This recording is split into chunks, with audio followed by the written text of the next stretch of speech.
오늘 이 히브리서 말씀은 히브리서를 쓸 수밖에 없었던 것은 히브리서를 쓴 당시가 AD 68년부터 69년 사이인데 그때 말할 수 없는 핍박이 이미 네로의 핍박이 지나가고 그 다음 왕 끊임없는 핍박이 계속됩니다.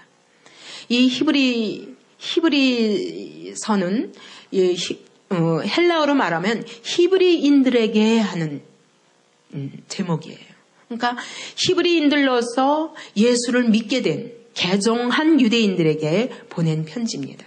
근데 그 당시에 왜 개종한 그 유대인들에게 이런 편지를 쓸 수밖에, 예수님에 대해서 다시 설명하는 글을 쓸 수밖에 없었는가 하면 그런 말할 수 없는 고난과 핍박 속에서 갈등을 느끼면서 내가 과연 이 개종을 한 것이 옳은가 하는 갈등에 사람들이 놓이게 됐습니다. 그러면서 그 고난과 핍박으로 인해서 믿음이 연약해져서 다시 유대교로 돌아갈까? 그러는 상황이 있었습니다. 그러니까 그 당시에 많은 배교자들이 날 수밖에 없었어요. 그러니까 공동체의 존립 자체가 위험한 그런 시기에 놓였었습니다. 그 당시에 교회라는 건 어떤 거예요? 오늘 우리 같은 모습의 교회가 아니었어요.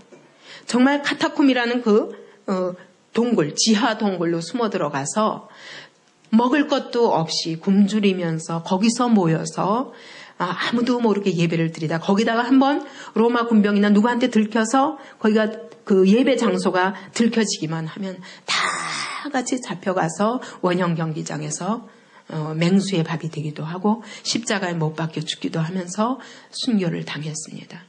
그런 상황이기 때문에 모이는 것 자체가 생명을 걸지 않고는 모일 수가 없었어요. 그런 상황에서 이 고난과 핍박이 계속되니까 정말 믿고 싶겠냐고요. 그죠? 정말 고난은 우리의 믿음이 진짠가 가짠가를 시험하는 기회입니다.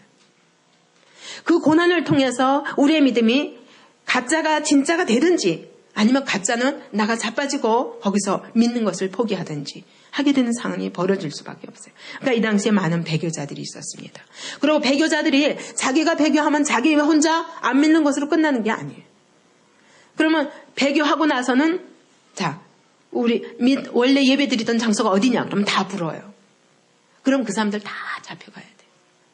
이러니 공동체가 사랑은커녕 서로를 믿을 수가 없어요. 저 사람이 언제 배교해가지고 나까지 죽을지 모르니까. 서로 사랑하기는커녕 서로 경계할 수밖에 없는 그런 상황입니다. 그러다 보니 열심히 쉬고 점점 예배 드리는 것이 두려워지고 예배를 피하게 되고 그러다 보니 개인과 가정에도 많은 문제가 있습니다. 신앙생활을 하면은 그 당시에는 직업도 얻지 못해요. 나가서 그리스도인이라는 이름을 가지고 어느 사회도 존립할 수가 없었어요. 로마의 핍박 하에서. 그러니까 예수를 믿는다는 것은 생명을 내놓을 뿐만 아니라 또 이 땅에 산다 해도 숨어 산다 해도 먹고 사는 것 자체가 어려웠어요. 그리고 그러는 중에도 돌아다니면서 이렇게 복음을 전하는 자들이 있었는데 그런 자들에게 혹시 장소를 내줬다, 자기 집을 내줬다, 그런 자들을 받아들였다, 그러면 나도 같이 잡혀가요. 그러니까 손님을 배척하는 거예요.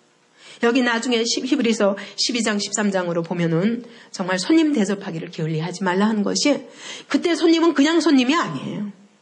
복음 때문에 피해 다니는 사람들을 내 집에다 숨겨주기만 해도 나도 같이 죽으니까. 그러니 어떻게 사랑을 나눌 수가 있어요, 여러분. 이런 상황 속에서 지금 히브리서 기자가 이 성경을 히브리서를 쓴 것입니다. 그러면서 그가 말하기를 옛적의 선지자들로 여러 부분과 여러 모양으로 우리 조상들에게 말씀하신 하나님. 그 얘기는 하나님이 계신데 그 하나님은 자기를 계속 역사 속에서 계시해 오셨다는 거예요. 때로는 여러 부분이라고 그랬는데 모세에게, 때로는 요나에게, 때로는 사무엘에게, 엘리야에게, 이사야에게, 예레미야에게 각가지 모습으로 나타나셨습니다. 여러 모양으로는 어떤 때는 꿈으로, 어떤 때는 직접 대면하시고, 어떤 때는 천사를 보내시고, 어떤 사람에게는 환상을 보여주시면서 하나님이 친히 자신을 계시해 오셨습니다. 그래서 이 유대교 신자들이 가지고 있는 건 뭐예요? 그들이 가지고 있는 건 지금 예수를 믿는다고 바로 이분이 메시아라고 하니까 믿기는 믿었는데 이런 어려움이 오니까 당장 뭘로 돌아가고 싶으냐면 다시 예전 선지자들에게로 돌아가고 싶은 거예요. 모세면 됐지. 엘리야면 됐지. 왜 꼭 예수를 믿어야 되는가? 내가 이 핍박을 받으면서 이런 예수를 믿어야 되는가? 이런 갈등과 함께 그들이 다시 예전 구약 율법으로 돌아가려고 하는 거예요. 그러는 그들에게 말씀하시기를 그와 같이 계시해 오시던 하나님께서 맨 마지막에 계시하신 것이 바로 예수 그리스도다. 이렇게 말하는 거예요. 그분은 바로 모든 세계를 지으신 창조자예요. 그리고 그분은 하나님의 영광의 강체시요 본체의 형상이시라. 그 얘기는 우리가 하나님을 볼 수 없지만 하나님을 볼 수 있다면 유일하게 예수 그리스도 안에서 가장 완벽하게 볼 수 있는 분으로 오셨다는 것입니다. 그리고 그분이 만물을 오늘도 붙들고 계시다. 창조하신 그 세상을 오늘도 붙들고 섭리하고 계신다. 다스리고 계신다. 그러니까 오늘 이 핍박과 오늘 이 기독교인들이 당하는 모든 고난들에 대해서 그분이 모르시냐? 아신다는 거예요. 오늘 그분이 다스리고 계신다. 그리고 그분은 우리를 죄를 정결케 하기 위하여 구속사역을 성취하신 하나님이신다. 그리고 하나님 우편에 올라가신 분이다. 그렇게 얘기하면서 이 예수 그리스도는 이 예수 그리스도 안에 하나님의 아들 속에 나타난 이 하나님의 계시는 어떤 구약의 메시지보다 가장 완전한 메시지다. 그러면서 그들이 구약 사람들은 천사들을 경외했습니다. 왜냐하면 아브라함에게도 천사가 나타났고, 그죠? 또 모세에게 또 구약의 많은 선지자들에게 천사의 모습으로 나타나셨거든요. 그러니까 천사에 대해서 하나님과 같은 인상을 가지고 있었다고요. 그러나 너희가 구약에서 보아온 그 어떤 천사보다도 이분은 가장 뛰어난 분이다. 가장 뛰어난 이름이다.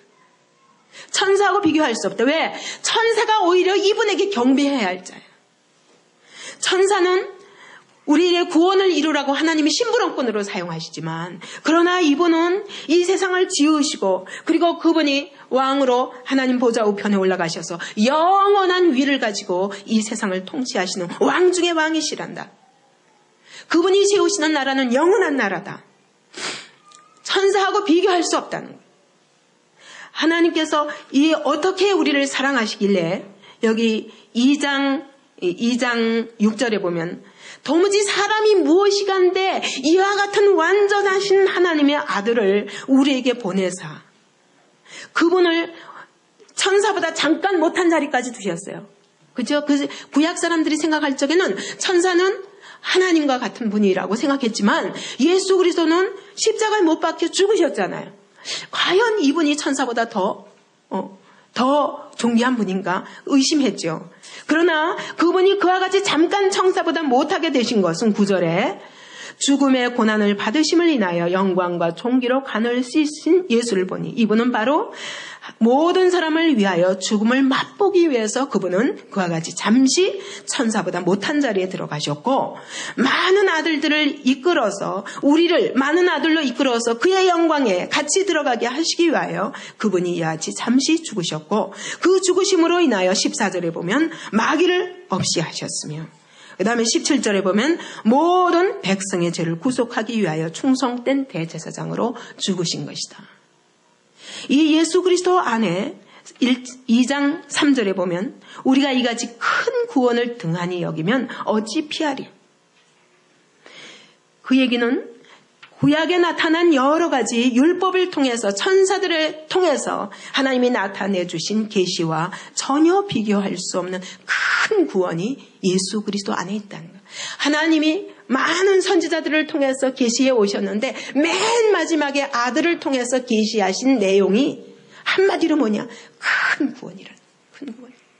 이것은 이제까지 구약의 많은 선지자들에게 나타냈던 어떤 구원과 비교할 수 없는 큰 구원, 완전한 구원이라는 것입니다. 그 구원을 너희가 등한시 여기고 이 예수 그리스도 안에 주신 이 놀라운 구원을 너희가 들은 것을 딱 붙잡지 못하고 흘러 떠내려가서 이 고난 때문에 흘러 떠내려가면 천사를 통해서도 주신 말씀을 지키지 않으면 죽음으로 공변된 보응을 받았거늘 하물며 이 아들 안에 주신 완전한 이 계시를 너희가 놓치면 너희가 어떻게 이 구원을 얻겠느냐 말하는 겁니다. 예수 안에 이렇게 예수가 사람들에게 너무 작아 보이는 거예요. 무엇 때문에? 무엇 때문에 작아 보입니까? 믿었다가 갑자기 작아 보이는데 무엇 때문에? 고난과 핍박이 다가오니까 이 고난보다 주님이 더 커 보이질 않으니까 이 고난이 너무 커 보이고 그리고 과연 이 고난을 내가 뚫고 목숨을 걸고 믿을 만한 분인가 의심하게 되고 그리고 배교하게 되고 그리고 예배를 소홀하고 다 흩어지는 거예요. 오늘도 우리 그리스도인들이 이 주님이 여러분에게 어떤 분이십니까? 우리의 삶은 믿음의 삶이다. 믿음의 삶. 그렇기 때문에 아브라함이 걸어온 그 길처럼 우리의 삶의 현장에서 그렇게 살아야 된다 하면서 믿음으로 사는 삶이 뭐냐? 이제까지는 내 인간의 지혜와 인간의 방법으로 세상적인 가치관으로 그렇게 살아왔다면 마치 바벨탑을 쌓는 것처럼 불신앙과 그리고 자기 힘으로 뭘 해보겠다고 하는 그리고 자기 성취를 위해서 하던 그런 삶이었다면 하나님이 갈대아 우르에서 아브라함을 꺼내서 가나안 땅으로 인도하시면서 하나님이 하신 약속은 뭐냐면 내가 하겠다. 내가 너로 큰 민족을 이루게 하고 내가 너에게 복을 주고 내가 너로 복의 근원이 되게 할 것이며 내가 너를 창대케 하리라 라는 약속의 말씀을 붙잡고 그때부터 아브라함이 걸은 걸음은 내가 아무것도 할 수 없는 걸음이고 하나님이 인도하시는 대로 이제는 믿음의 삶을 걸어 믿음의 길을 가야 되는데 하나님이 준비하신 가나안이라는 그런 영원한 기업을 향해서 가는 걸음은 내가 하는 게 인간의 내가 하는 게 아니라 하나님이 친히 하시겠다는 것이다. 하나님께 모든 주권을 돌리라. 그러면 하나님께 주권을 돌리는 방법이 뭐냐? 전적으로 말씀을 믿어서 그 말씀에 나를 던져서 그 말씀에 순종하면서 이 걸음을 하나님이 친히 경영하시고 이 기업을 하나님이 친히 계획하시고 친히 인도하시도록. 그런데 그러다 보면은 세상적인 가치관과 배반이 될 때가 있다. 그러면 이렇게 하면 장사가 안 되는데 세상적으로는 그렇죠. 탈세를 해야 장사가 잘 되고 그죠? 술 먹고 사람들을 많이 대접하면서 불법으로라도 이런저런 방법으로 장사만 잘 되는 것을 목표로 하면 됩니다. 그러나 하나님의 사람은 아브라함은 그렇게 부름받은 게 아니다. 사실 아브라함이 갈대아 우르에서 사는 그 75년은 다 제로와 같아요. 75세부터 하나님이 불러서 그때부터 걸은 걸음이 진짜 그 사람의 참 삶이었다고. 이제부터 나이 이제 75세는 아니니까 아직은 젊으시니까 이제는 약속의 말씀을 붙잡고 하나님의 방법대로 말씀께 나의 모든 전폭을 드리고 한번 순종해 보시라고. 그러면 하나님이 친히 어떻게 복을 주시며 하나님이 친히 어떻게 경영하시고 하나님이 친히 한 걸음 한 걸음 어떻게 인도하시는가.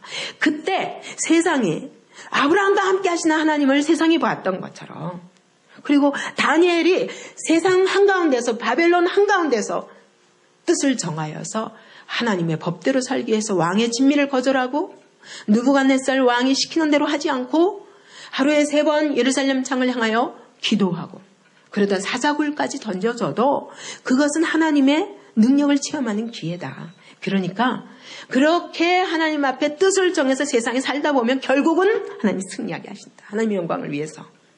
그래도 우리는 돈 버는 것보다 더 중요한 것은 우리의 삶의 그 바탕 위에서 하나님의 영광을 드러나는 것이 더 귀중한 거예요. 여러분 그거 믿습니까?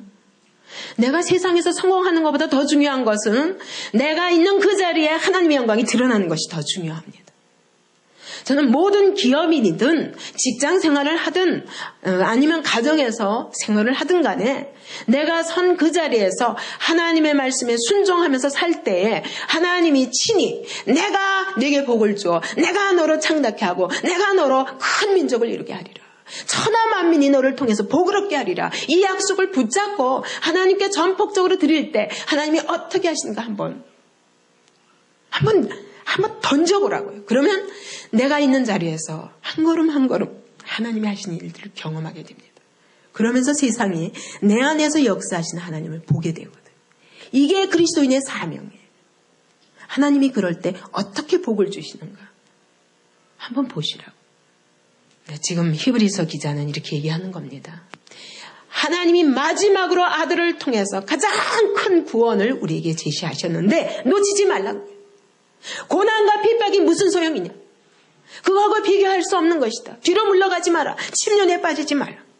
그분은 우리를 위하여 고난을 당하시되 죄 없는 분이 자기의 육체에 물과 피를 다 쏟으시며 인간이 당할 수 있는 최고의 고난을 당하시며 우리가 걸을 수밖에 없는 육체로 태어났기 때문에 걸을 수밖에 없는 그것을 그분도 하나님의 아들인데도 불구하고 인간이 겪을 수 있는 모든 시험을 다 당하신 분이시다.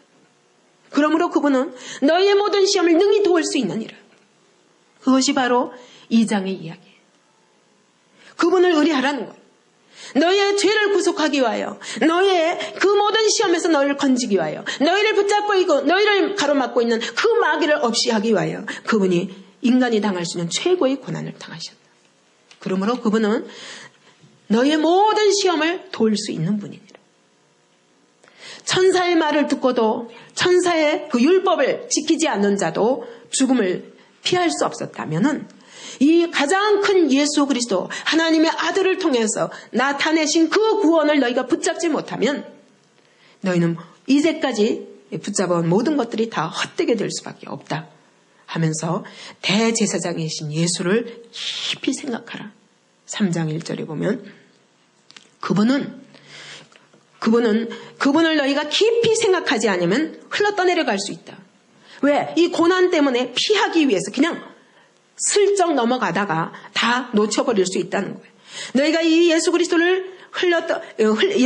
안에 나타난 그 큰 구원을 너희가 꽉 붙잡는 길은 무엇이냐? 깊이 생각해봐라. 그가 누구신가?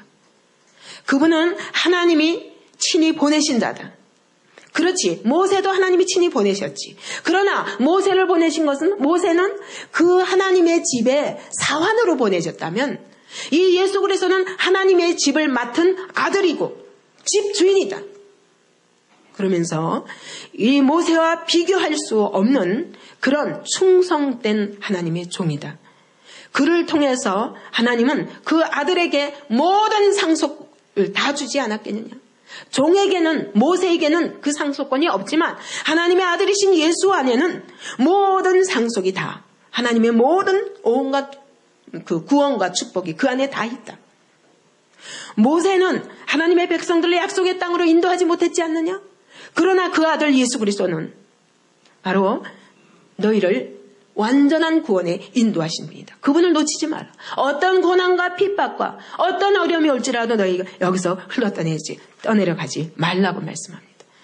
그러면서 오늘 너희가 성령께서 너에게 말씀하실 때 너희가 그 음성을 듣거든 광야에서 이스라엘 백성이 애굽에서 건짐을 받아서 구원을 받았지만 광야길에서 순종하지 않으므로 다 광야에서 엎드러지지 않았느냐. 오늘 마찬가지입니다. 오늘 우리도 구원받았습니다. 구원받았으나 오늘 내가 구원의 축복을 누리는 것은 내가 오늘 성령께서 주시는 말씀에 순종할 때 그 구원의 축복을 누릴 수 있는데 이스라엘 백성이 광야에서 하나님을 시험하며 하나님을 진노하게 함으로 결국은 거기서 다 엎어지고 여호수아와 갈렙에는 다 광야에서 엎드려 죽었잖아요. 가나안 약속의 땅에 들어가지 못하지 않았냐. 그와 같이 오늘도 너에게 들어가야 할 안식이 남아있는데 그건 뭐냐? 너희가 날마다 성령께 순종함으로 그리스도를 통해서 주시겠다고 하신 그 약속을 믿음으로 받아 누리라. 오늘 너희 것이 되게 하라. 믿음이 중요한 거예요. 그래서 구원받을 적에는 하나님이 값없이 우리를 선택하셔서 구원하셨습니다. 어느 날 찾아오셔서 우리를 건져내셨습니다. 그죠? 아무도 내가 막 하나님을 찾다가 된 것이 아니라 어느 날 하나님이 찾아오셔서 나를 그 애굽에서 건져내시듯 값없이 안 가겠다는 이스라엘 백성을 거저 건져내셨듯 우리를 바로의 손에서 사단의 손에서 우리를 건져내셨습니다. 그러나 광야길에 들어서서 이제는 구원받은 이후에 뭡니까? 우리의 삶에 순종이 필요하다. 순종이 필요하다. 어떨지라도 순종해야 되냐면 고난이 너희 앞에 있어도 순종하라는 거예요. 핍박이 너희 앞에 있고 그것이 죽음이라 할지라도 하나님께 순종하는 것이 그의 안식에 들어가는 길이다. 하나님이 구원하시고 그들 광야에서 그냥 고생하다가 지내라고 부르신 게 아니에요. 어디까지 데려가시려고? 안식의 땅에 데리고 가시려고 하나님이 그렇게 우리를 건져내신 것처럼 오늘도 우리가 예수 믿고 구원받아서 이제 쇠사함 받았다. 그게 끝이 아니라는 거예요. 그게 끝이 아니라 그리스도로 말미암아 참된 안식과 축복을 구원의 축복을 누리는 그 안식 우리에게 남아있다는 거예요. 그거는 뭘 통해서? 예? 뭘 통해서? 믿음과 순종을 통해서. 그래서 여러분, 구원받았으니까 됐다. 나 이제 천국 갈 거니까 나 이제 마음대로 살자. 그러면 여러분의 삶에 절대로 안식이 없습니다. 광야에서 이스라엘 백성이 그렇게 불순종함으로 40년 동안 사막에서 방황하다 그 삶이 끝나지 않았느냐? 너희도 예수 믿고 나서 그냥 방황으로 끝나다가 너희 삶이 끝나겠느냐? 아니면 정말 예수 그리스도를 믿는 그 구원의 축복이 여러분의 발걸음에서 날마다 누려지기를 원하십니까? 어느 쪽이에요? 그 예수 그리스도로 말미암아 믿음으로 말미암아 누리는 안식이 무엇인지를 아는 사람이라야 고난과 핍박 문제가 아니에요. 그거하고 비교할 수 없는 그 영원한 축복과 안식이 그리스도 안에 있다는 걸 알기 때문에 이런 잠시 잠깐 눈앞에 보이는 고난과 핍박 때문에 주저앉지 않는다. 포기하지 않는다. 계속 믿음으로 주님께 순복하면서 그 안식을 누린다. 여호수아 갈렙이 어땠어요? 여호수아 갈렙이 사실 고달프죠. 전쟁하러 가는 게. 그 땅을 정복하기 위해서 그들이 정말 온 이스라엘 백성을 끌고 가서 그 땅을 정복해야지. 가나안 7족속을 쫓아내는 수고가 필요했습니다. 그런데 그들이 했습니까? 예? 그들이 한 게 아니에요. 그들이 한 게 아니라 뭐 했더니? 믿고 순종했더니 여리고성을 엿새 동안 하루에 한 바퀴씩 돌라. 이랬때 되는 날에는 너희가 7번 돌라. 그 다음에 외치라. 그리고 그대로 했더니 와르르 무너졌어. 그냥 들어간 거예요. 오늘 신앙생활도 마찬가지 여러분. 생각해보라고. 나는 아무것도 할 게 없고 그분이 말씀하시면 그 말씀을 듣고 순종했더니 내가 네게 복을 주고 내가 너를 창대케 하고 내 이름을 창대케 하고 너에게 큰 민족을 이루게 하리라. 천하 만민의 복의 근원이 되게 하리라. 내가 하겠다는 게 하나님께서. 이게 근데 믿음이 없는 사람의 눈으로 보면 너무 신앙생활이 힘들어 보이는 거예요. 여호수아가 뭐 때문에 저 이스라엘 백성을 끌고 저 가나안 족속하고 전쟁을 계속 벌여야 되는가. 근데 전쟁은 여호와께 속한 것이라는 걸 모르면 그게 힘들다니까요. 여호수아와 갈렙은 쉬웠어요. 갈렙이 오죽하면 85세 노인으로서 아무도 젊은 사람도 못하는 길을 가서 그 헤브론 땅을 쟁취해놨다니까요. 왜? 그는 알았어요. 하나님이 하실 것을. 왜냐하면 이 땅을 주시겠다고 하셨거든요. 주시겠다고 약속할 땅이기 때문에 하나님 반드시 주실 것을 믿었는데 아무도 안 나가니까 그럼 제가 하겠다고 내게 주소서. 내게 주소서. 이 산지를 내게 주소서.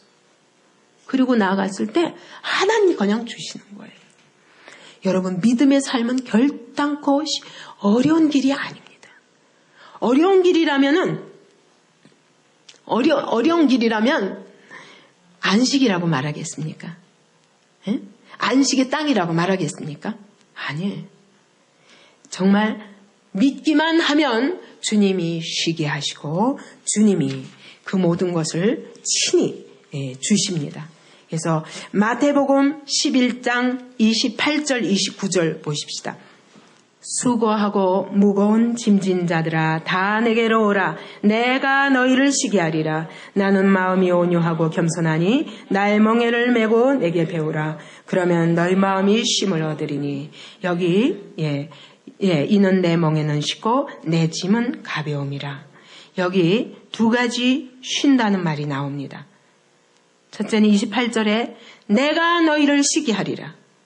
이 쉼은 어떤 쉼이며 뒤에 나오는 너희 마음이 쉼을 얻으리니 이는 내 멍에는 쉽고 내 짐은 가벼움이라. 이게 무슨 뜻일까요? 첫 번째 쉼은요. 수고하고 무거운 짐진 자들아 죄의 짐을 지고 무거운 자들아 너희 죄 때문에 무겁지 너희 길이 힘들지 죄의 짐은 너희가 스스로 해결할 수 없지. 수고의 짐, 죄의 짐을 진 자들아 다 내게로 오라. 그러면 내가 너희를 값없이 죄사함을 받게 하므로 너희의 모든 죄의 짐들을 내가 대신 져주고 너희를 자유케 하리라. 죄로부터 자유케 하리라는 그런 약속입니다. 첫 번째 쉼은. 근데 그 다음 쉼이 또 있어요. 그 다음 쉼은 뭡니까? 나는 마음이 온유하고 겸손하니 나의 멍에를 베고 내게 배우라. 그러면 너희 마음이 쉼을 얻으리. 죄사함의 쉼은 값없이 주십니다. 그러나 그 다음 쉼은 어떻게 해서 얻는다고요? 29절에 보니까 그 다음 쉼은 어떻게? 우리의 마음이 쉼을 얻는 것은 뭘 통해서 얻는다고요? 나의 멍에를 메고 내게 배우라 그랬어요. 그리스도의 멍에를 쓰라 그랬어요. 그리스도께서 내게 멍에를 씌우셔서 그 멍에에 같이 끼어가는 것이 쉽다는 거예요. 그럴 때 너희 마음이 쉼을 얻으리라. 우리의 삶 속에서 그리스도께서 다 십자가에서 이루신 그 축복을, 그 안식을 내가 거저 누릴 수 있어요. 어떻게 하면? 그분의 멍에를 내가 매면. 근데 우리가 그 멍에를 안 쓰려고 얼마나 기를 씁니까? 그죠? 그리고 자기 방법대로 여전히 살려고 하기 때문에 우리의 삶에 예수를 믿고 나서도 쉼이 없는 거예요.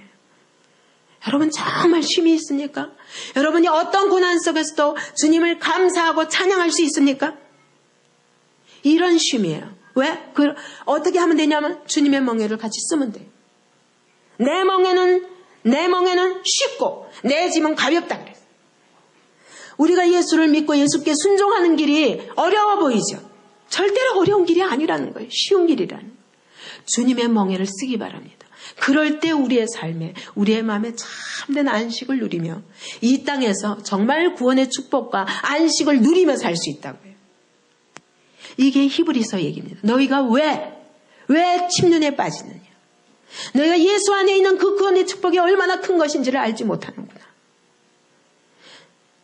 이스라엘 백성들이 애굽에서 나와서 광야길에서 불순종하다가 다 엎드러져서 그 방황의 땅에서 시체로 죽어간 것처럼 너희도 참으로 이 안식을 누리지 못하고 그냥 가겠느냐?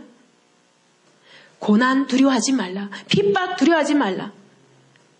그런 것들이 너희를 결단코 해할 수 없는 완전한 안식이 그리스도 안에 있느니라 말씀하시는 겁니다. 우리의 신앙생활에 대한 그림이라고 보여집니다. 여러분 세상이 커 보이죠? 세상에 나가서 직장 다니다 보면 세상이 커 보이죠? 이게 바로 오늘 그리스도인들이 하나님의 영광을 드러낼 수 없는 이유예요. 히브리 유대인들이 바로 세상이 너무 커 보이고 그들을 핍박하는 로마의 권세가 너무 커 보이고 그 고난이 너무 커 보여서 그리스도를 배교할까 했어요. 근데 오늘 그리스도인도 똑같아요. 세상에 들어가면 세상이 너무 커 보여서 내가 그리스도인이라는 걸 나타내기를 두려워하고 그리스도와 함께 멍에를 쓰고 그분께 순종하면 그분의 멍에는 쉽고 가벼운데 그걸 모르고 그게 무거운 줄 알고 안 쓰려고 그러면서 세상의 길을 가다가 세상의 노예가 되는 것입니다. 그래서 히브리서는 바로 오늘 우리에게 믿음의 삶을 세상 속에서 어떻게 믿음의 삶을 승리하며 갈 것인가에 대한 그림으로 보시면 됩니다. 그래서 안식에 들어갈 약속이 남아있으니 흘러 떠내려가지 말고 놓치지 마라. 그리스도 안에 너희를 향한 모든 것을 다 이루신 안식은 왜 쉴 수 있냐면 완전하고 만족하기 때문에 쉴 수 있는 거예요. 어딘가 불완전이 있고 아직 덜 된 것이 있으면 절대로 쉴 수 없잖아요, 여러분. 그런데 우리에게 안식을 주셨다는 것은 하나님이 만족하실 만큼 창조 때부터 계셨던 거예요. 하나님이 이 세상을 다 지어놓고 하나님 보시기에 심히 좋았더라 말씀하신 것처럼. 그렇게 우리에게 주신 원래 주신 것은 복과 안식이었습니다. 그것을 우리가 믿지 못하고 하나님의 사랑을 믿지 못하고 내 마음대로 살려다가 다 잃어버렸는데 하나님께서 그리스도 안에 그 안식을 다시 완성하시고 이제는 뭐만 하라? 믿기만 해라. 그냥 믿음으로 받아라. 그럼 너희가 이 쉼을 얻으리라. 그 그리스도 안에 있는 안식은 창세 때 안식보다 더 완전한 안식이에요. 그 안식을 여러분 그리스도 안에서 누리는 신앙생활 되기 바랍니다. 예, 여러분 삶에 고난이나 어떤 어려움이나 이게 너무 커 보이면은 내가 그리스도 믿은 것이 다 헛된 것 같아요. 내가 그런 사람들 많이 봤어요. 너무 자기가 감당하기 어려운 고난이 오면 막 예수가 어디 있냐고 어디 살아계시냐고 하나님이 어디 계시냐고 막 그런 사람들 제가 많이 봤어요. 제정신 차리면 다시 돌아오더라고요. 그러나 우리가 너무 내가 맞는 고난이 커 보이면 그렇게 주님을 내 입으로도 마음으로도 배반할 수 있습니다. 그런데 이 고난은 결단코 우리 주님 안에 이루어놓은 완전한 안식보다 결단코 큰 것이 아닙니다. 그리스도 안에 이루어놓은 완전한 안식은 이 세상의 어떤 어려움도 그것과 비교할 수 없는 완전한 안식입니다. 그분 안에 이 문제에 대해서 완전한 해결책을 준비하셨다는 거예요. 믿습니까? 네, 여러분 이 문제 보십시다. 하나님이 어떻게 하시는가 보시죠. 우리는 육적인 것에만 관심이 있기 때문에 거기에 매여서 하나님의 그 완전한 계획을 보지 못하는 것입니다. 그래서 우리 다 서로 그렇게 믿고 전부 나의 고난으로 받으면서 그렇게 함께 기도해 주시기 바랍니다.